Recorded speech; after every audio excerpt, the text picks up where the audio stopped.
Welcome to the Trading Panel, the show where we get traders of all different levels of experience, knowledge, backgrounds, and we smash them together. I think I used that term a few weeks ago, and see what comes out. It's always great discussion to get different points of view. And the brainchild of this experiment, I guess you could call it, was Jason from Against All Odds Research. G'day, Jason. Hey, Andrew. How are you? Good to see you all. Yeah, so basically, today we just are pretty open, have a general discussion about trading.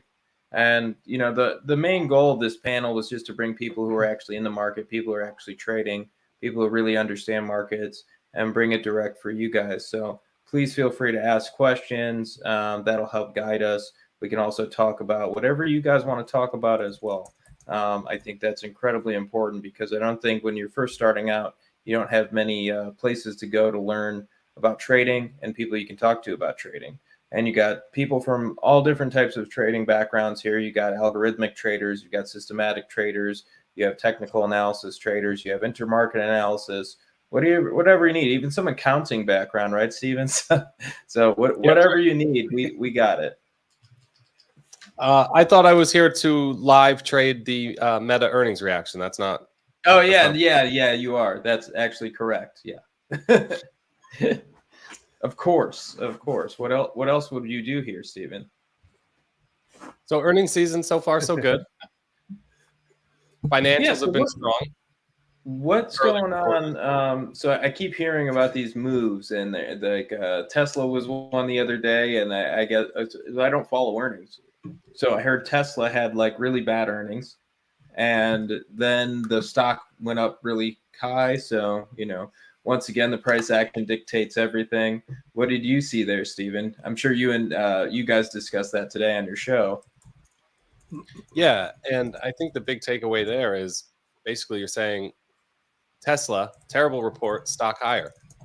This is not easy because it's one thing to be able to forecast the earnings numbers, which that's hard enough, right? But even when you get that right, you don't know what the reaction is going to be. So in this case, Tesla fell enough that the bad report was already baked into the cake. When the numbers came out, the street said, oh, it's not as bad as we expected.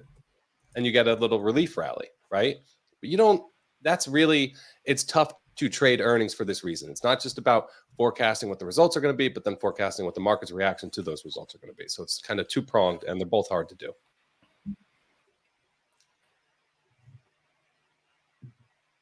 I think Jason's frozen. I think he is frozen. Yeah, looks like it. He was just thinking really hard. We all disappeared. I think he was talking. For a while. Am I looks back? like we've got connection issues. Yeah, you're back. Yeah. Okay. Wonderful. Kind of. Well, what is it? Am I back or not? Somebody else could cover for me for a second. I don't know what's going on. We can hear you, but your mouth is like a couple of seconds behind your words.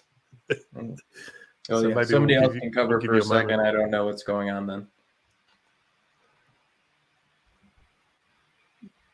I can just ramble about stuff that I'm watching. I think last time we shared charts, right, Andrew? I don't recall, actually. Right? We could throw some charts up. We can do that. And I've got a question for Pavel, actually, that I wanted to ask him. I'm going to log in and back up. I'm going to log off and back in. Okay. Well, while you do that, and Steve, if you want to get some charts ready, I wanted to ask Pavel about the crypto space, because there was some news.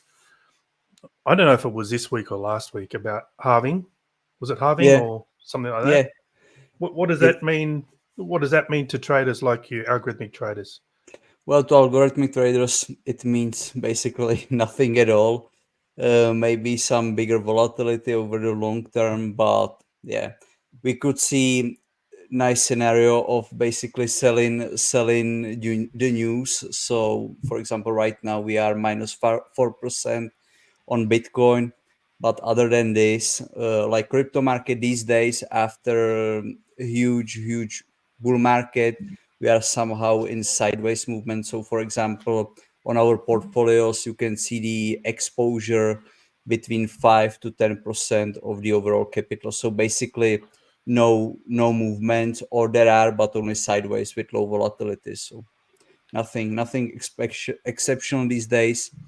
We can see that markets are basically waiting for some trigger, and if it will be halving over the long term or institutional buying Bitcoin ETF, who knows?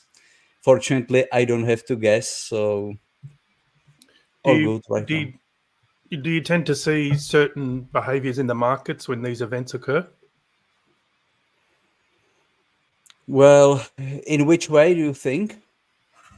Well, I don't exactly know a lot about crypto or halving. I assume it means something about less Like crypto tokens after available. last But halvings, yeah, I know what you mean. After last halvings, there were some bull markets and some follow-up movements, but there were only, I don't know, 3 or 4. Not sure to tell you the truth, because I'm not this typical crypto guy. I'm here for volatility, and 3 or 4 is not statistics. So I don't like these predictions based on what happened in the past just because it happened 3-4 times. It's really far from some serious statistics. So that's why I'm trying not to guess anything at all. yeah, But the reason yeah, oh, sorry. go on, sorry, I'll cut you off. No, you go. I was just going to say. Okay, your turn. I was just going to say the reason I asked is because there's, if you look at stocks, and this is, there tends to be some kind of behavior that's quantifiable leading up to dividends and reporting dates and stuff like that. A good book actually on that is by Nick Raj, and I can't remember the name of it. I'll look it up. But he did some research and found out that there's actually some behaviors leading up to, I think it was dividend date or something like that. And algorithmically, you can take advantage of those. So just wondering if it was the same in crypto. I also have some models. Yeah, I also have some models based on dividends for stocks, basically also based on Nick work. I think it was Nick Rage, but not sure right now. But I don't like using these stats for crypto because we don't have enough data sets. So everything is somehow guessing. You cannot be sure, or you never can be sure if this is a real stat. But here we are far from enough data to say, okay, we can take it in consideration and make some like professional models and trade them, because we really have to keep our models as basic as possible, because it is very, very simple to over optimize in this environment with 5, 6, 7 years of data. So super simple models only, and not going too crazy with our logics. Yeah. So I'm just looking up that book, and it is Nick Raj, and it's called Profiting from Dividend Momentum. And I read the book many years ago, so I don't exactly remember what it was, but I'm pretty sure it's a couple of days before dividends, stocks tend to exhibit specific behaviors. So it's quite an interesting book to read. If anyone's interested, I think it's only $10 or something, so it's well worth a read. I believe Nick is a CMT, right? Said Nick Raj? He might be. Yeah. He's Australian, right? Yeah, he's Australian. Yeah. He has a great book. That one you mentioned. I think another one's Unholy Grails. This one is perfect. Yeah. Like super simple book with many basic strategies that you can use for any asset, basically. Of course, we have to make some tweaks, but this one is great. My first Bitcoin system was literally one of his strategies. I think it was a 3 standard deviation up, 1 standard deviation down move. And basically, like, you could trade, and I used it on Bitcoin crypto strategies actually, because it was it seemed to be kind of, it was profitable and everything, but in Bitcoin, it was really like a major outperformer. It outperformed the asset. And Pavel, like, that's like incredible for a system to outperform Bitcoin. It's incredibly hard to do, incredibly tough to do. So it was cool that he kind of was the one to show me that that was a strategy that you could use to outperform something as crazy as Bitcoin. Like, I'm sure you found the momentum strategies are the ones that outperform in Bitcoin. People are always trying to buy the lows on Bitcoin, and however, it's the opposite strategies that are the ones that really make money. Yeah, exactly. Momentum, and trend strategies are the ways to go. At least these are really the low-hanging fruits. Mean reversion strats are great in crypto too, but one really has to know what it is doing. You cannot use any leverage. You have to allocate really small percentage of your overall capital. And yeah, again, mean reversion strats can also give you like 3 to 4 times higher result, like higher performance compared to broad portfolio of mean reversion strategies on stocks, for example. But trend following and momentum or breakouts are the way to go for sure. Better momentum than like typical like 30, 40, 50 days breakout. Momentum is better, but everything is working. Everything that is taking advantage of huge trends is working. You only have to have good regime filter that is keeping you out of basically bear markets if you only want to trade to the long side. But it doesn't make a lot of sense. I think it is better to be exposed to longs and shorts too. And can't you just combine those tools? Like you're talking about trend and momentum. Yeah. I don't know about your system, Jason, or yours, Pavel, but like, why not identify primary uptrends and then identify the 30, 40, 50-day new highs and trade the breakouts in primary uptrends, right? You're just stacking the odds in your favor. Yeah, exactly. What we are doing is that we are trading 15 strategies these days, and more in a way that, for example, I'm using mean reversion short strategies as being hedged in our momentum long strategies. Sure. On the other side, breakout shorts can be nice hedge to trend following longs and so on. So combining them together in a broad portfolio is the way to go. Especially, I would say, especially in crypto, it makes sense because it's super immature market and we don't know how it will evolve. It can be more trending like stocks, more range bound like forex. We just never know, and this is how I want to operate, especially in crypto, because we don't have enough data to expect anything. And there are very material, or I should say significant counter trend rallies in crypto, right? So in other words, I was talking to somebody the other day that said Solana's down 30 or 40% from its highs. I'm like, last cycle it was down 60%, right in the middle of like a wild bull market, right? And it happens like that, and you could trade it on the short end. I love that. You have to treat them differently from the longs, though. No, you're kind of quicker to take profits on the short side when you're trading mean reversion. Depends. Basically, trend following. I'm treating trend following strategies to long side and short side exactly the same, just for the robustness. Mean reversion, I want to be a little bit quicker on mean reversion strats to the short side because I don't want to be exposed to the exponential moves to the long side. But the logic behind those strategies are very similar, probably almost the same, and I'm using them in stocks too.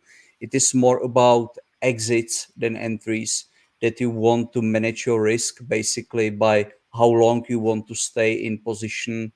And yeah, to the short side, especially those quicker breakout strategies have to be quicker. You want to be in a trade for 1, 2, 3 days maximum.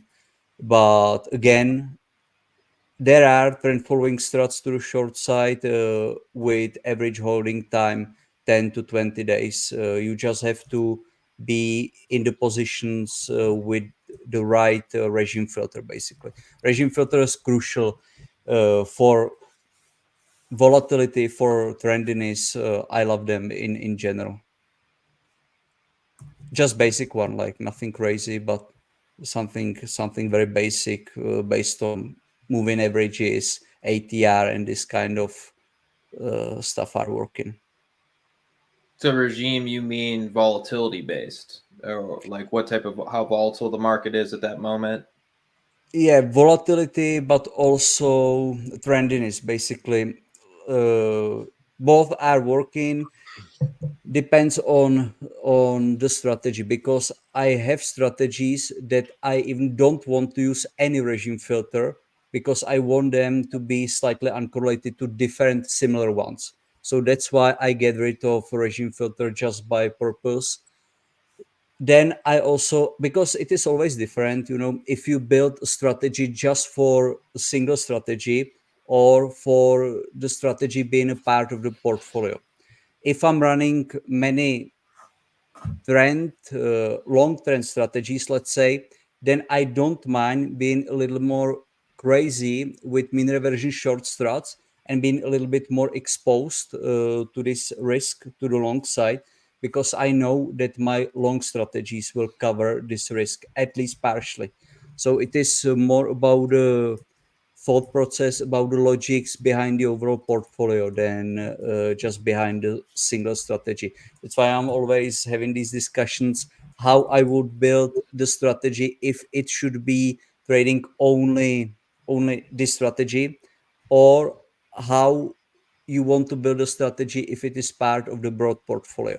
These are the logics that I'm using. Oh, nice. I think it's really important. I think in general, like whatever type of trader you are, to have some sort of filter like that. I think it's why you see the especially like the trend followers have been doing it forever, and I don't want to hate on any of them because they've been doing a lot longer than me. They have a much longer track record than I do. But I've just found that to really have that outperformance and continue to perform well in different environments, you have to have some sort of regime filter. Whether it's technically, it could be a macro regime filter, it can be relative strength regime filter. I think there's many ways of doing it, but I think it's important to just be able to specify what type of market you're looking at. There's sometimes the market's just not conducive to our types of trading, and that's just got to be a thing we're comfortable with at times. Exactly. I think there are two good reasons why to use regime filters. First is that it is basically your performance is usually better in terms of returns to volatility of your account. And the second one, and it is probably even more important, is capital allocation.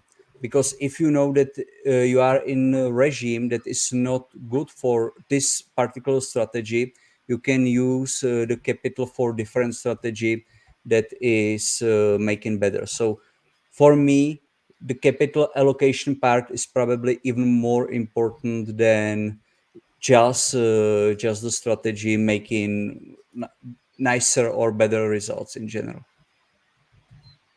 But then also it depends on the strategy. For example, trend strats, it is very low hanging fruits to use regime filters, trend regime filters. Mean reversion strategies are, at least from my point of view, it is better to use long short mean reversion against each other, and they basically hedge each other, and you don't have to use regime filter at all. It really depends on the logic you want to trade. Andrew, could we go through a question already? I think there's two questions on here that are amazing, and one is by Particle. I would love us all to kind of have a chance to talk about that one. I saw that one. That's a good one. Let me put it up on the screen. Particle. I've noticed a general trend of influencers sharing their method of success in market, stocks, forex, etc.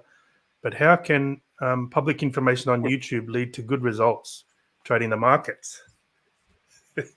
Excellent question. Who wants to have a crack at this one first? It's a curation exercise, right? You have to be a master curator these days. There's a lot out there. Yeah. So what I wanted to talk about it was the first thing I thought was when we're looking at somebody and we're going, okay, well, this person is on the internet. They're talking out loud about what they're doing. I think the thing that really separates good traders from bad traders has nothing to do with, is their information great? Is their information terrible? Good traders, one, if you're following somebody, understand that nobody's right all the time. So follow the traders who have conversations about being wrong. Don't follow people who say they're right all the time and they get every trade right and they're great at this. And and if it's down, they're just going to wait till it goes back up. That's not trading. That's just hoping, and that's not real trading. But also think of it this way. Trading isn't the toughest, like trading is incredibly tough, but it isn't because of I can't explain what I do to somebody. It's that somebody else doesn't have the discipline I do. That's the problem we run into more than anything, is that maybe trading the way I do doesn't fit your strategy, your lifestyle, whatever it is. So you have to figure out the way you trade first. And then once you figure out the way you trade, then comes the hard part, and that's the discipline part. Doing the thing that you don't want to do every single day. Meaning that, you know, you're going to get a signal in the NASDAQ at some point and you're going to have to buy it. And maybe you don't want to buy the NASDAQ in your logical brain, but your systems are telling you to buy it. And you just have to do it.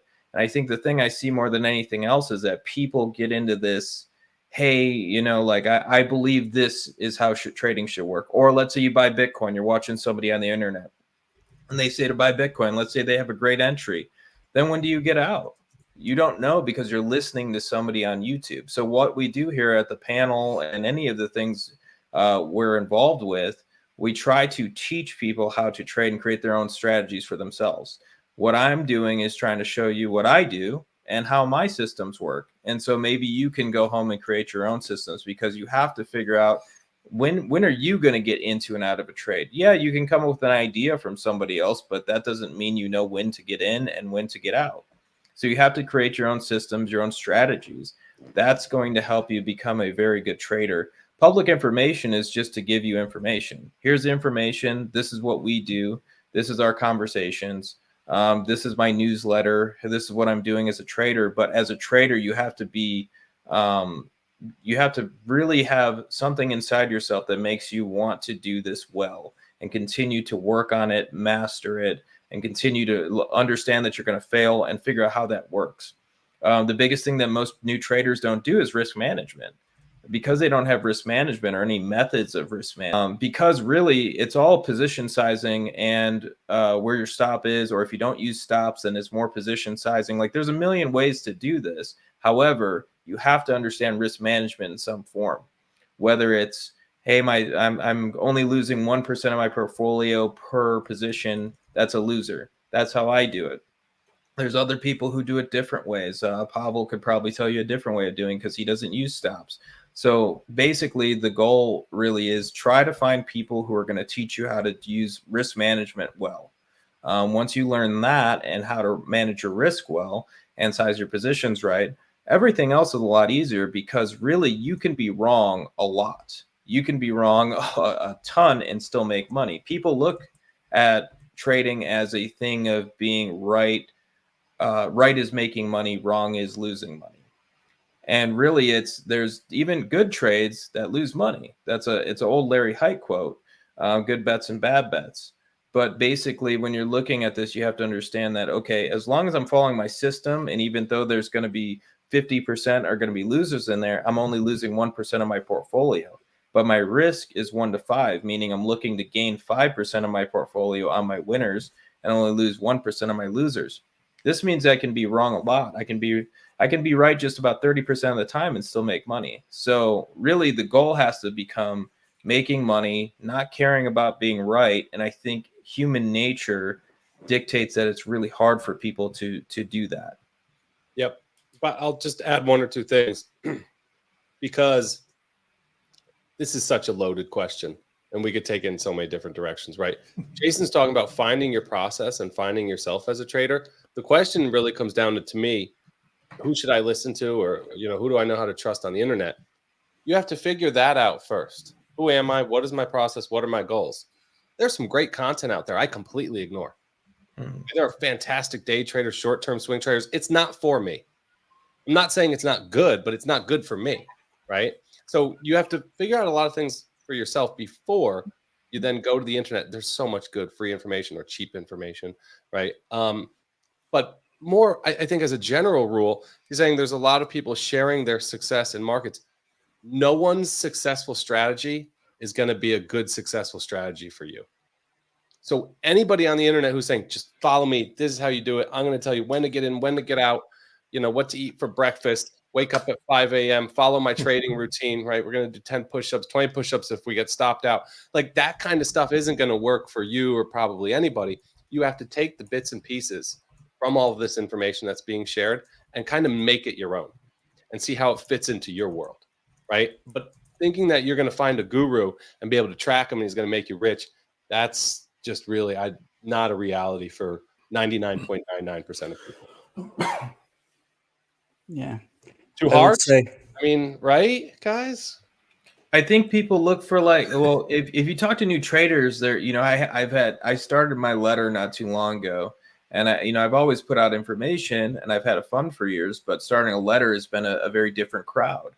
And I had people come to me at the beginning and go, man, I wanted signals. Like, why aren't you telling me what you're buying every day? I'm like, because I'm not buying things every day. There's not a trade to do every single day. There's trades to do here and there.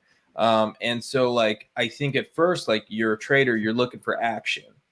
And because you want that action, you're looking for gurus, and those gurus are going to tell you the action that you want. They might not help you make money, but they're going to give you that action. And trading shouldn't be fun. Trading should be hard. Sometimes it should be grueling. Sometimes it should be incredibly boring. And so because of all of those reasons, you should really understand that sometimes the best trade is to sit on your hands. The people that you want to pay attention to are the people that sometimes it's boring. There was literally just the first couple trades in our system has been corn and wheat, and that was just today. Before that, I feel like there was 4 weeks of just nothing in the system. And that's going to happen. That's real trading. The market doesn't have to do what I want it to do. Yeah, sure. I'd love to have more action every day. It'd be a lot more fun, but that's not how you make money. And the goal has to be in the end to make money. Yeah. Get your kicks off somewhere else. I have hard rock bets like that. I gamble on there. That's where I have some fun. But my day to day, I'll go to bed at night and be like, wow, I was yelling about Bitcoin miners on YouTube today. That's probably a fade. If I'm too excited, it's not a good thing. Usually I'm pretty bored and I'm like a robot, and this is what we do here, and that's for the best. If you're having too much fun, probably not a good thing. And you get never met a trader having fun making money at the same time. and back to the internet, you get what you're looking for, right? So one of the best things you can do is just absorb all the best information from all the best traders or investors of all time, listen to their interviews, read their books, and then you start to get familiar with how they think. And Jason, you already mentioned it. A lot of it, go read Market Wizards, right? That would be example number 1 on that list of content. You start to understand how they think. And while they're all different, and you'll notice that they all have very different processes, they also share similarities, and there's themes there, right? And then when you're going through and reading a free blog or something on Seeking Alpha, you can immediately, just by the voice and the way the person's talking to you, figure out, is this person legit or not? Is this an article I want to read to the end or not, right? Do I want to keep following this person on Twitter? But it takes work, right? It becomes, it's a bit of a craft digging through all this shit. Yeah. Pavel, were you going to add to that? Well, I would say, except that it will be long-term journey for sure, probably more years that one accept. Another one is stop following all the Lambo guys. These are usually lying. Not all of them, most of them. And the third one is get your education, really, because firstly, you have to get your education. I would recommend books. There are a lot of great books from authors that are for sure traders. And once you get your education, then it is not that hard to go over all these followers or all these influencers, and you will find out pretty quickly that it makes sense or it doesn't make sense at all. But without the education from some good source, you can't do it probably. It's only about guessing. Education is first, in my opinion. Yeah. And the way I look at it, I think it is as Steve said at the beginning, it's a curation exercise. So there's a lot of stuff out there on the internet. There is a lot of crap as well as some good nuggets. I think whenever anyone says a trading idea or an approach, I use the trust but verify model. So being an algo trader, I can easily go and just code up this idea and test it. And sometimes it will work. A lot of times it won't. But there's a lot of times where this idea, there's some nuances. So maybe Jason might say, he trades this particular thing and this is how it works. And I test it and it's like, well, it doesn't work when I test it systematically, but Jason's got some experience and some nuance to that. So I think you've got to always test ideas from people, and then over time you'll see, okay, this what this person is telling me. I understand their background, their nuance, how they're looking at this stuff, and that's someone that I can trust over time. So I think no matter what, no matter who you're listening to or what ideas you're getting, you have to be able to verify them yourself, because you're not going to have that conviction if you start trading like that, or you start following them and doing the things they're doing. When drawdown happens, which will inevitably happen, you're not going to have the conviction to follow through, and so you'll end up, and I see a lot of traders do this, jump from guru to guru, and they take losses and they go to the next one, and it's just a never-ending experience of losses. So I think you need to, as going back to what Steve said, you got to figure out what works for you and then incorporate that into what you're doing, because I love his quote there. I just posted it on Twitter. No one's successful strategy is going to be a successful strategy for you. You've got to work out what works for you. I tried to drop a book list. I don't know. Maybe you can't drop links into the chat. I tried to drop a book list. JC and I have written posts over the years. This is just for technical analysis, but it's a pretty solid list. If the link in the chat doesn't work, because I don't know what I did wrong, you literally just Google book list all-star charts, and you'll see 2 posts over the years that we've written our favorite technical analysis books. It's a great start. It's a great start. And there's so many good books out there.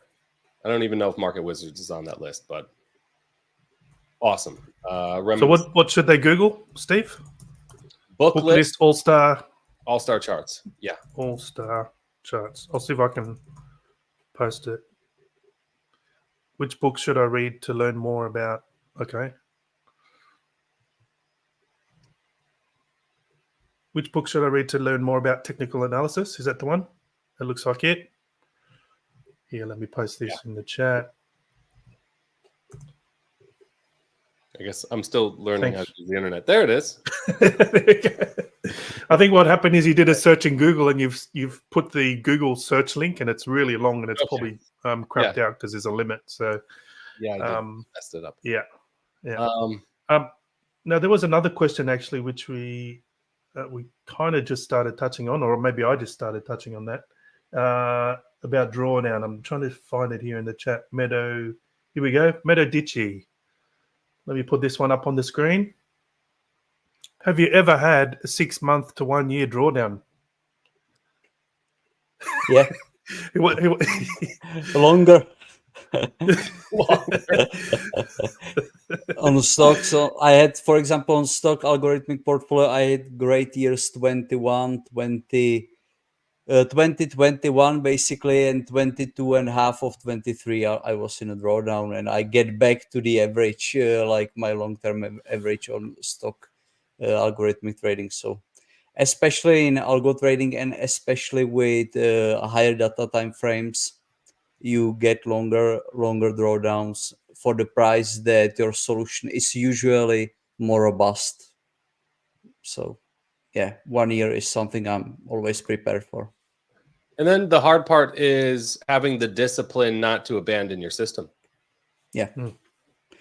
Right. Well, you have to know your strategy. You have to know that these drawdowns are normal, or if these drawdowns are longer than in backtest or in the past, for example, you have to understand your strategy enough to know that, for example, we are in conditions that weren't favorable for this kind of trading. For example, I have some breakouts on small caps, basically micro caps, and this strategy made like 1.5 higher or deeper drawdown than in the past, but it was perfectly normal, because if you compare it to what micro caps basically were doing in 2022 and 2023, yeah, they were sinking like crazy. So breakout long on micro caps probably shouldn't be making a lot of money at those times.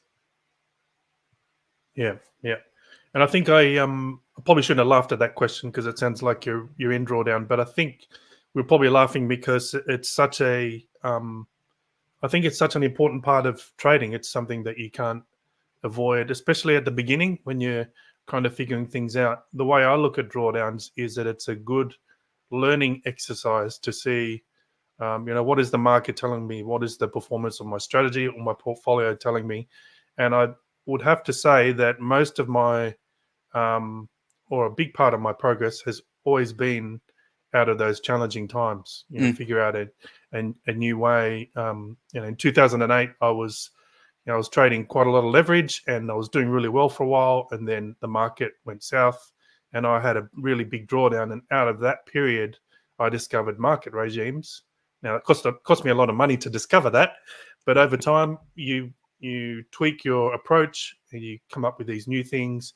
They're usually out of adversity. Those come, and that makes you a better trader over time. So I'm wondering, have you guys, Pavel, Steve, also found benefits to drawdowns? The thing about drawdowns is you have to embrace them as a trader, because if we're realistic about drawdowns, you're normally in a drawdown. By definition, if you're not at a new high, you're in some sort of a drawdown, right? Maybe not a 6 drawdown, but a drawdown nonetheless. So get comfortable being in that situation. I assess things more, and I wish I could show you guys, but it's all coffee stained and terrible. But I keep a tally of my win rate, more or less, literally just on a notepad. And that's better information than actual drawdown for me. So I'll look at something, and if I'm losing, if I've lost on 9, 10 out of the last 12 trades, I look at that in a bull market and think, oh, wow.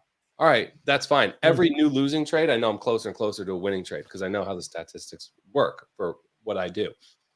So I think embrace it, be comfortable with losing, and understand that it's just a part of the process. You don't want to look at a losing streak and say, oh, that's terrible.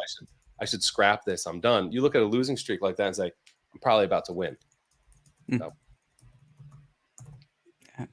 Well, I don't like drawdowns at all. I still don't like them, but especially the deep ones and prolonged ones. But the truth is, as Andrew said, that to me it's the best learning phase of basically performance, because when my equity is on highs, you are even if you are trading for many years, you are still feeling that now it's really, this is it is running and it's perfect, and then there is always some drawdown. So these are the times when you are pushing your portfolio to be more stable, better, like creating new strategies, uncorrelated ones, thinking about your portfolio and so on.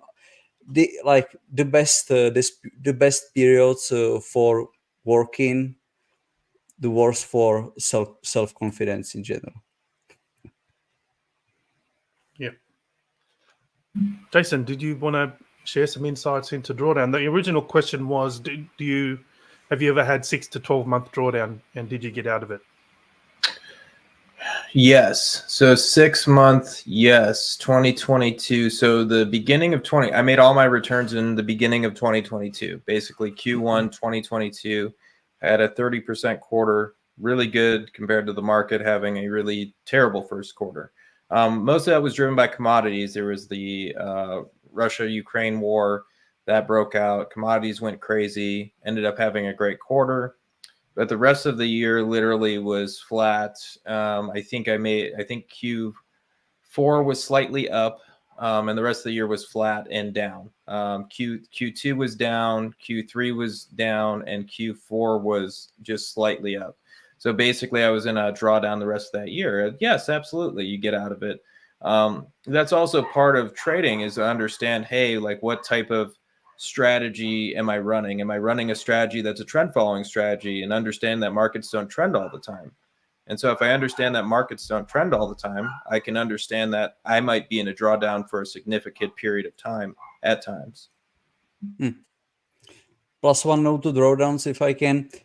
Marfilos are really working here. So usually your live strategy performance will start with a drawdown.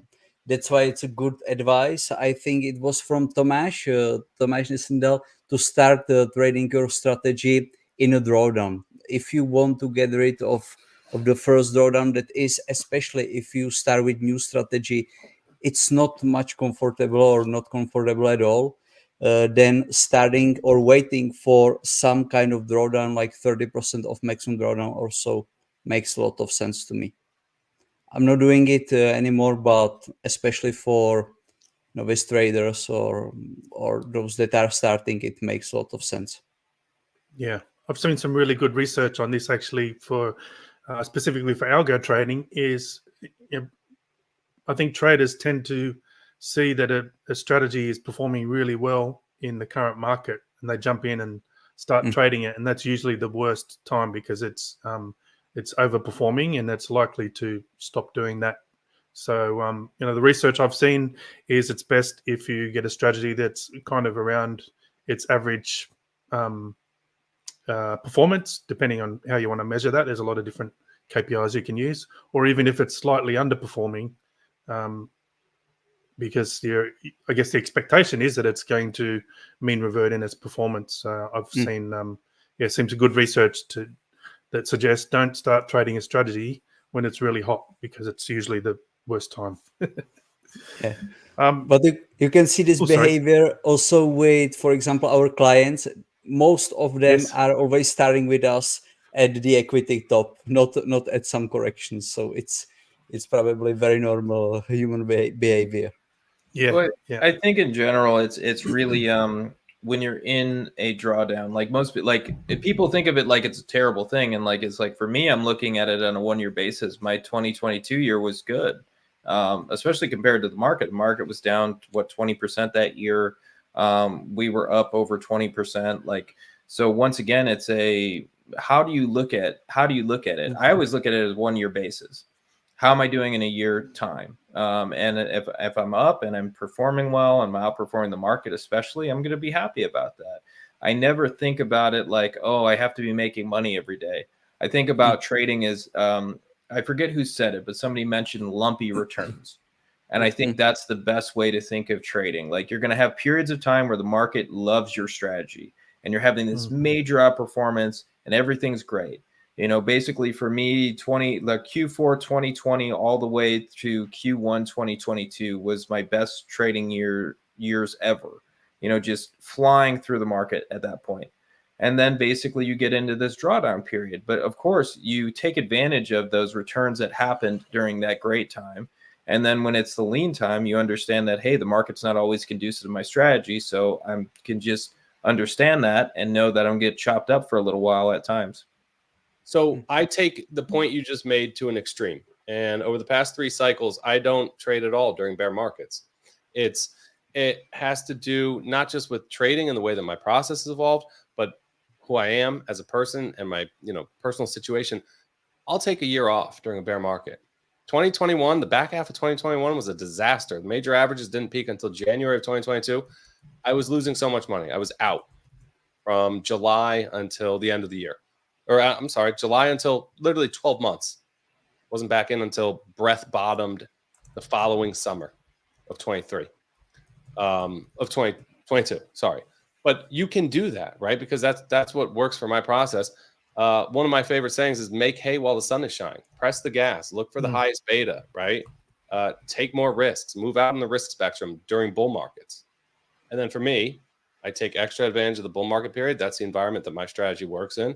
And then I just don't lose money in the bear markets and wait for the next one. And if there's not a bull market in stocks, there'll be a bull market in commodities or maybe international stocks or cryptos, right? And you could deploy the same strategy to different asset classes. So it's not the end of the world if we were to fall into like a Japan situation with US equities. The nice thing about technical analysis is it's applicable, right? We're just studying the behavior of market participants, supply and demand dynamics. All public markets are very similar. Yeah. Now we've only got. Sorry, Jason. I was just going to say we've got 4 minutes left because some of us have to bail at 5:02. Now there's a few more questions in the chat. Did anyone see a question they'd like to answer in the next few minutes? We've got We've got a handful left here, and we're not going to have the time to get through them all. I'll let you guys go through quickly. I could talk about basic materials. I think it's XLB above the prior cycle highs. And you can look at the industry groups, whether it's chemicals or copper or steel miners. XME is a good ETF for materials. If they're not above their prior cycle highs, then it's probably a sector that needs more time. You want XLB to look more like XLE, back above the 2021 highs, flipping that old resistance into support. So energy did it. I don't think energy is going to move in a different direction than materials. So I think just the breakout sticking for XLE bodes well for XLB. I think we get there and we look back and we say, oh, those all-time highs from last month was just a false start, not some nasty failed breakout. But we got to see it, right? So you have a really clear level there. That's where my head's at for materials. Then I wanted to just add, I saw the average annual return percent for trend following strategies, one strategy, one market.